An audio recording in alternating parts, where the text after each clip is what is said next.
Hi guys, and welcome to this channel. My name is Luke. I'm a HR advisor who has spent many years as a retail manager, and this channel is aimed to support those managers who are just starting out in their careers to become great people managers. And in this video we're going to be talking and looking at return to work interviews. So this video looks at return to work interviews, in particular what is a return to work interview, the benefits of holding a return to work interview, when to hold a return to work interview, the types of questions to ask, and actual top tips for holding that interview itself. So a return to work meeting is a way of welcoming back an employee from a period of sickness absence. It is an opportunity to welcome them back to the business and make sure they are fit to be back at work. And it's most effectively conducted by the employee's line manager. The word interview can strike a more of a formal setting, however it need not be this.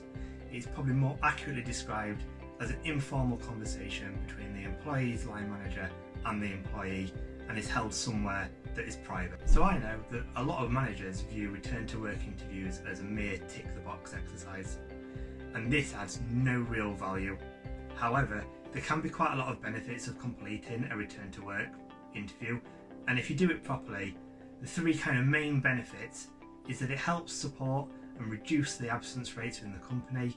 It helps to ensure that the colleagues that are returning back to work are fit to be back at work, and it also helps to identify any underlying health conditions or issues, and therefore you are able to act on these and provide support to that colleague. So ensuring that a return to work interview is carried out after every occasion of sickness absence helps that colleague to understand that they were missed.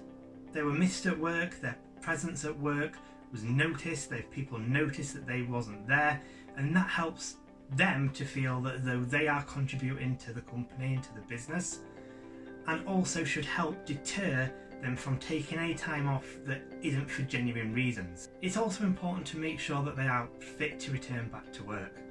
Some colleagues, through external pressures, so people may feel financially pressured to return back to work, or they may feel that the company is putting them under a lot of pressure because they know that they're being missed and they feel they need to come back because they are getting further and further behind.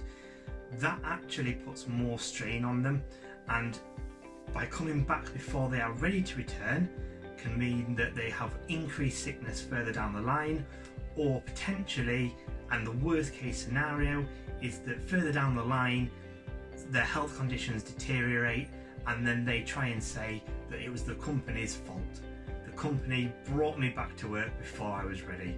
So having that proof on the return to work form that you've asked the question and they have told you that they are happy and they are fit to return back to work is a real key difference. And again, understanding whether they've got any underlying health conditions or whether their symptoms or conditions are likely to reoccur in the future helps you to A, forward plan, but B, identify if there's any support that needs to be put into place.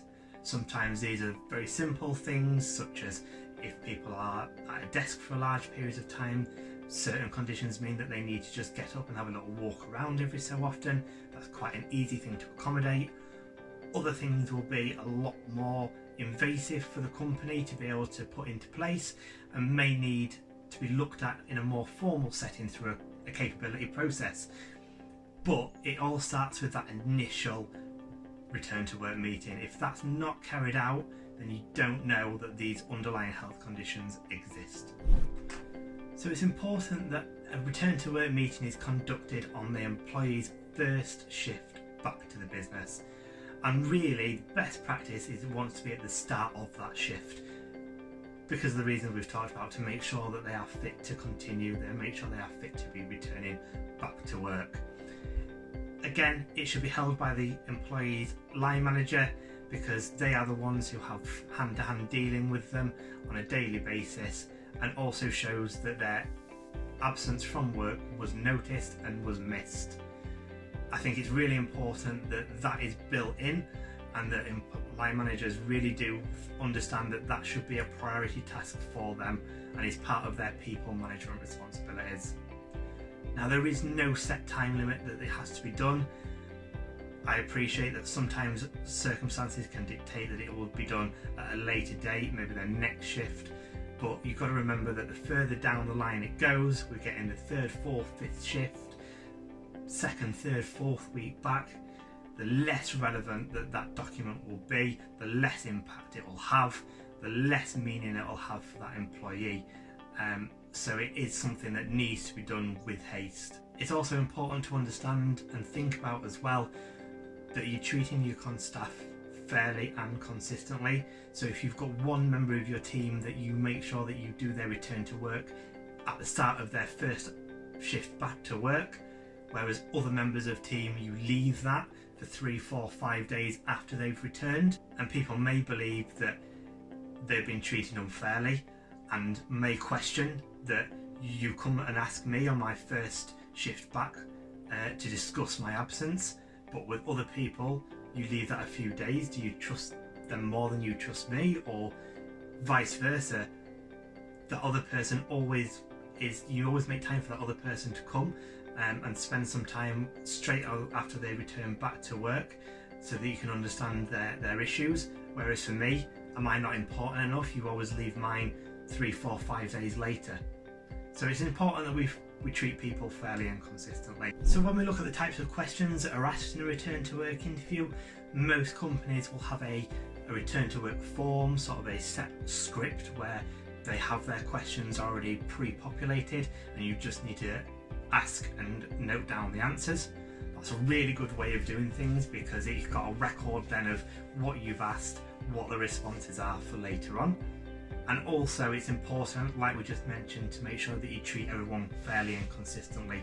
So asking the same questions to each of your team whenever they've been on a period of absence, then that means that you can show that you have been fair and consistent with each of those individuals. So the types of questions that you have and that are generally asked are things such as, what was the reason for the absence? Did you go and see a GP about your medical condition? How are you feeling now? Are you fit to return back to work? You know, a very important question. Are you currently on any medication? And if so, are there any side effects? So this is really important for if you're working in like a transport industry or a manufacturing industry, if they're going to be driving or operating machinery. Some people may be returning on medication that doesn't allow them to do that, and it's important that you know that. And finally, is there anything else that the company can do to support them? So that's their opportunity for them to say, actually, yes, I think that I need some extra time where I can have a walk around, or I need X, Y, and Z. And then you can have a discussion into that to see how reasonable that would be. Again, your company might not go into every single one of these questions, or maybe we'll go into them at a slightly different angle, or maybe go into them in a little bit more depth, or have a lot more range to their questions. It is sort of, they are the basic skeleton questions that you would ask. And most companies have a return to work form that you will fill in, and like I've just said, that's really important because you can keep that form as evidence that you've had that meeting, and that employee should sign at the end of the meeting to say that they are happy with everything on that form is correct and is what you did discuss. Some companies will provide company sick pay, but sometimes you need to meet eligibility criteria to do that. For example, you need to make sure that you have followed the correct absence notification procedure.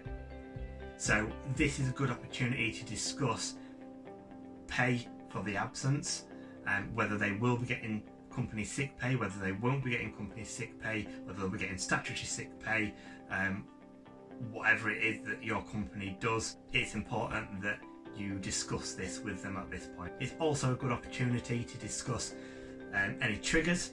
So many companies will have absence triggers where once an employee goes past that trigger point, the absence will be deemed as sort of unacceptable. So they're getting into a point where we need to look at their absence in a little bit more detail.